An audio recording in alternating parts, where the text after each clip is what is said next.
was 13 years old and I was playing baseball. And what was interesting about it is I typically played second base or center field. But we were in this playoff game and I could really catch really well.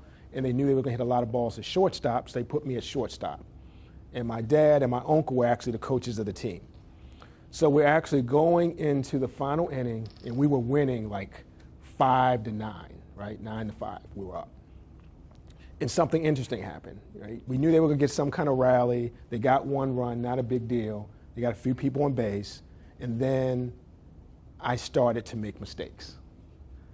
And it got to the point where I literally made like 6 errors in a row. They would hit the ball a bit to me, it would go between my legs, or I would get it and I would bubble the throw. I remember a fly ball and I missed it. And the more it happened, right, the rally's coming, you can see them getting runs in, right? And halfway through this, right, probably after the 3rd error or so, I'm kind of looking at my coaches, right, my father and my uncle, and I got a little tear in my eye, kind of like, get me out of here, right? And I remember my uncle looked at me and said, we're not going to take you out. We're going to win or lose with you there. Figure it out. So after that, I still missed a couple, but I finally got myself together, caught a fly ball, and we got out of the inning.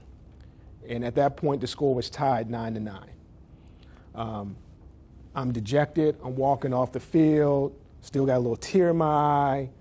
And my dad says, pull yourself together, you got to go hit. And the kid that was playing center field also put his arms around me and said, don't worry about it, it's going to be okay, right? Just pull yourself together, it's going to be all right. So I go up the bat, it's starting to get dark outside, okay? So the umpire's like, hurry up, hurry up, hurry up. So I hurry up in the batter's box, they throw the ball, first pitch, I hit the ball to left field. Usually I hit like singles and doubles, this one I hit like far. And they were playing a little closer in, and it goes over the left fielder's head.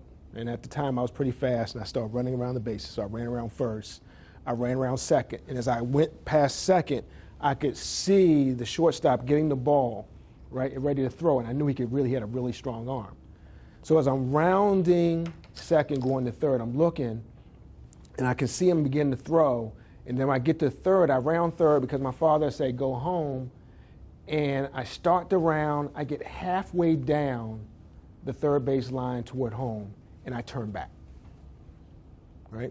And my dad is kind of sitting there at that point. He's like jumping up and down, like, go home, go home, go home, right? And something in me says, go home. And so I turn back around, I go home, and I barely beat the throw, and we win the game, right? From that little story, I got lots of lessons.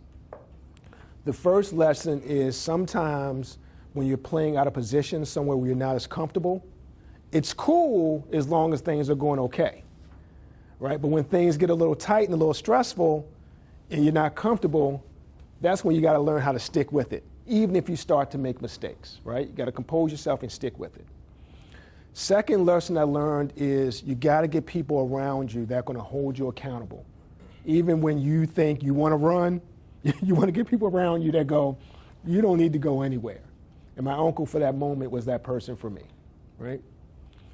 Also, I learned that sometimes you get support in places you don't expect it. That guy that kind of gave me the pat on the back that was in center field was my arch nemesis, literally, right? We were on the same team, but we were like competitors. We competed in sports, we competed in the classroom. If I got a 95 on a test, he's like, I got a 97, whatever, right? It was one of those types of things.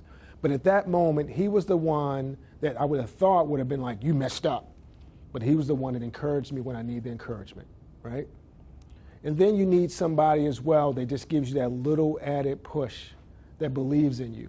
Because there's going to be times when you're on your way home, and we're going to talk about this a little bit later, that sometimes we have little voices that say, no, you can't quite do that, right? And that little voice was telling me third was good enough, right? So I was about to go back to third, but that little push gave me everything I needed to be all I could be in that moment for myself and that team, right? And because of the moments like that, that's how I got to the point where I'm a coach now, in terms of being a different type of coach, a leadership coach. And I kind of blend both of those styles. I blend the style of my uncle that's more of the kind of hard-nosed, you said you're going to do it, it's time for you to step up and do it. But also that more encouraging part of my dad that says, you know, you can do it, stick in there, remember your past successes, right? And so I took both of those things into account to kind of mold part of who I am as a coach today.